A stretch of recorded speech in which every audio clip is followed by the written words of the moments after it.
மலை அங்க என்ன நடந்துச்சு?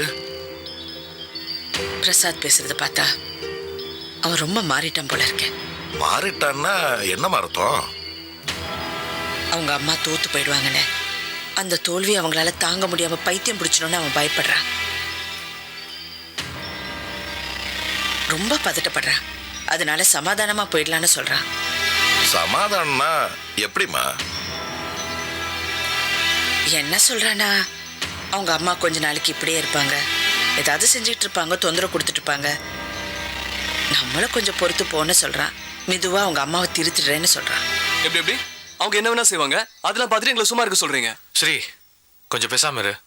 இப்பதான் பிரசாத் நம்ம பலத்தை புரிஞ்சுட்டு திருந்துறான். கொஞ்சம் விட்டு கொடுப்போமே. அப்போ இனிமே அவங்களால நமக்கு எந்த பிரச்சனையும் வராதுல்ல? இனிமே தான் பிரச்சனையே ஆரம்பிக்கும். பிரசாத் நம்ம கூட பேசுறது, அவன் மாறினது எல்லாம் அவ பார்த்துட்டா. அதனால இனிமே ஏதாவது பெருசா ஒரு பிரச்சனையை கிளப்புவா. நம்ம தான் கொஞ்சம் ஜாக்கிரதையா இருக்கணும். நீ ஒன்றும் கவலைப்படாதம்மா. நான் என் வேலையை விட்டுட்டு உங்க கூட உன் பாதுகாப்புக்கு இருந்துடுறேன். போதுமா? தாத்தா கொஞ்சம் சும்மா இருக்கீங்களா? பட யோகி ஒன்று கவனிச்சிங்களா? மேடம்,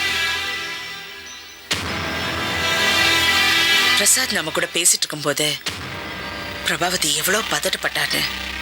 நான் தான் உன் அம்மா, நான் தான் உன் அம்மான்னு அடிக்கடி சொல்லிட்டு இருந்தா, பதட்டமா இருந்தா.